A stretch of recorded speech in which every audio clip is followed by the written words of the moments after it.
Bonjour, alors un petit cours sur la paracha de Tetzavé. Si vous remarquez bien, le dernier mot de la paracha précédente, Teruma, c'est le mot Nechoshet. Et le premier mot de notre paracha Tetzavé, c'est Veata. Veata Tetzavé, toi tu vas ordonner, Veata désignant Moshe Rabbeinu.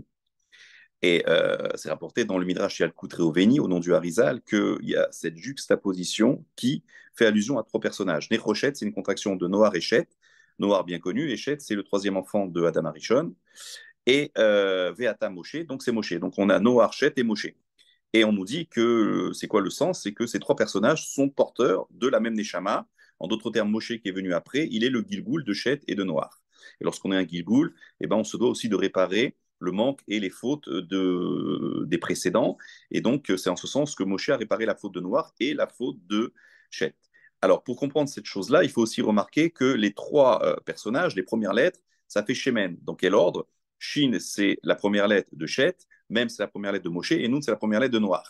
Et Shemen, il se trouve que c'est le premier sujet de notre paracha, puisqu'il dit Vekrouli, Shemen Zaitzar Katid la Maor, etc. Donc on va prendre pour toi de l'huile d'olive pure, concassée, etc. Donc on voit que c'est tout à fait cohérent et remarquable de voir que le premier sujet de notre paracha, c'est Shemen. Et Shemen, justement, ça fait allusion aux trois personnages qui sont issus de cette juxtaposition entre Teruma à travers Necrochet et puis Veata qui est Moshe Rabbeinu. Et donc, pour comprendre un petit peu en quoi Moshe il a réparé les fautes de ces deux personnages, il faut comprendre les propriétés de l'huile. Il y a deux propriétés exceptionnelles de l'huile. D'un côté, l'huile, eh ben, il est séparé de tous les autres liquides. Lorsqu'on le mélange avec un autre liquide, il est séparé. En plus, il est au-dessus de ce liquide que l'on a voulu lui mélanger. Et puis la deuxième propriété, c'est que l'huile eh ben, se diffuse et s'imprègne partout. Et ça, a priori paradoxal que d'un côté, l'huile, c'est la notion de séparation, et de l'autre côté, c'est le fait que ça s'imprègne plus que tout autre liquide. Et en réalité, cette qualité de l'huile, qui est toujours le symbole des secrets de la Torah, qui est le secret de la Kedusha, qui est le secret de la divinité.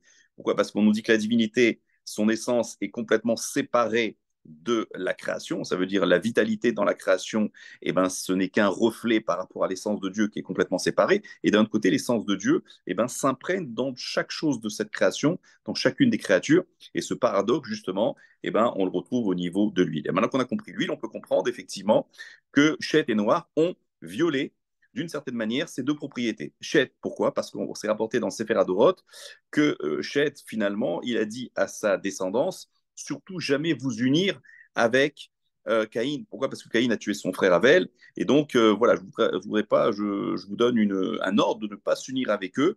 Et malheureusement, ils ont transgressé cet ordre. Ils se sont unis avec la descendance de Caïn, ça a donné lieu à des géants. Ces géants, ils ont propagé la faute et ça a conduit comme ça au châtiment du déluge.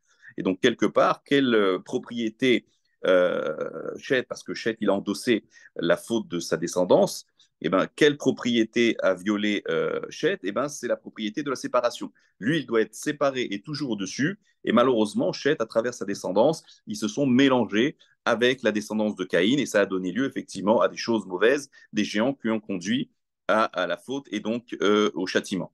Et ça, c'est pour Chet. Et pour Noir, quelle est sa faute?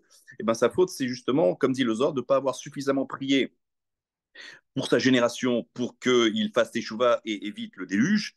Et donc, il n'est pas parti au-devant d'eux. Et c'est ce qu'on lui reproche. Et celui qui va réparer, c'est effectivement Moshe. D'ailleurs, je reviens sur Chet. Moshe, en quoi il a réparé la faute de Chet? C'est que Moshe, il a reçu la Torah. La Torah s'appelle Torah de Moshe. Et la Torah, c'est ce qui nous permet de nous séparer des nations et d'être au-dessus des nations. Donc, la priorité, la propriété première de l'huile, donc celle qui avait violé Chet, et donc à réparer Moshe Rabbeinu. Revenons à Noach. Noach, finalement, eh ben, il n'a pas suffisamment prié pour sa génération. Et celui qui va justement réparer, c'est Moshe. Parce que Moshe, lorsque Dieu lui a dit, je vais détruire ce peuple parce qu'ils ont fait la faute du Hagel, Moshe, il a dit, il n'en est pas question, mais Renina misifrira chakatafta, efface-moi de ce livre que tu as écrit. Et donc, finalement, d'une certaine manière, lui, il a pris la cause, la défense de son peuple, il a été au devant, il a tout fait pour qu'ils fassent les chouvas et qu'ils obtiennent la capara, chose que n'a pas tenté de faire Noir, et c'est en ce sens qu'il a réparé. D'ailleurs, c'est intéressant, c'est qu'on voit que les eaux du déluge sont appelées Ménoir dans le chapitre 58 de Ishaïa. Ménoir, ça veut dire les eaux de Noir. Alors, pourquoi? Puisque finalement, Noir, c'est celui qui a été sauvé. C'est parce qu'on lui fait endosser la responsabilité du fait qu'il n'est pas suffisamment sorti au devant de sa génération. Donc, on appelle ça les eaux de Noach.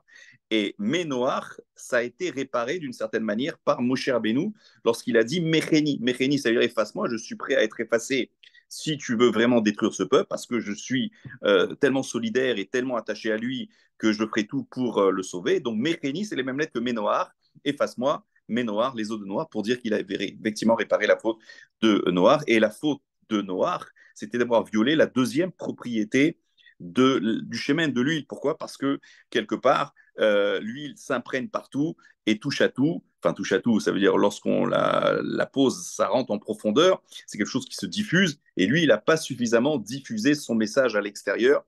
Il ne s'est pas suffisamment imprégné dans sa génération pour les ramener à la tchouva. Donc, il a violé la deuxième propriété de l'huile. Et donc, c'est pour cela que celui qui devait réparer, dont le nom, la première lettre, c'est même, qui est au milieu de justement de Shemen, pour dire c'est lui qui doit réparer aussi bien à droite et à gauche, que ce soit Noach et Shed, parce que les deux propriétés ont été violées. Et donc, c'est en ce sens qu'il va effectivement réparer. Et ce qu'il faut savoir, c'est que, comme il dit le Khatam Sofer, et je termine là-dessus, c'est que tout ce qui est extérieur dans le Mishkan, ça veut dire le Khatser, la cour, que ce soit les chevilles pour attacher ou que ce soit les fondations, ont été fabriqués à base de cuivre. Cuivre, c'est les rochettes, c'est la contraction de Noah Réchet. Donc Noah Réchet vont symboliser le côté extérieur de la création, ça veut dire le Olamazé, le monde matériel, le monde physique. Et c'est en ce sens que Noah comme Chet vont représenter l'humanité. Toute l'humanité, on l'appelle Béné Noir parce qu'après le Déus, c'est grâce à Noah.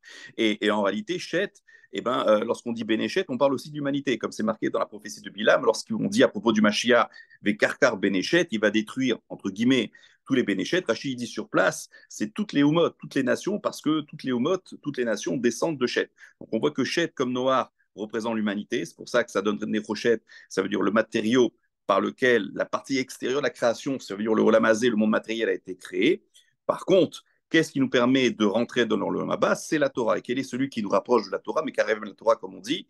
C'est Aaron. Et c'est pour ça qu'Aaron, c'est lui qui devait allumer la menorah avec ce fameux Shemen, parce que effectivement, c'est lui qui va nous permettre de basculer de l'autre côté, qui est finalement le Kodesh HaKodashim, puisque je vous rappelle, dans le Echal, il y avait le Kodesh, la partie sainte, dans lequel il y avait la menorah, et donc ça veut dire c'est une sorte de prousbourg, une sorte de, comme on dit, de vestibule qui nous permet justement d'attendre pour rentrer dans l'Olam Haba. Et là-bas, effectivement, il y avait la menorah qu'allumait Aaron parce que c'est lui qui nous rapproche de la Torah. Et c'est par la Torah qu'on peut rentrer dans le Kodesh HaKodashim. Et le Kodesh HaKodashim, c'était le lieu privilégié qui concernait Moshe Rabbeinu, puisqu'on sait que Moshe Rabbeinu, il n'avait pas de limitation pour entrer dans le Kodesh HaKodashim, contrairement à Aaron à Cohen.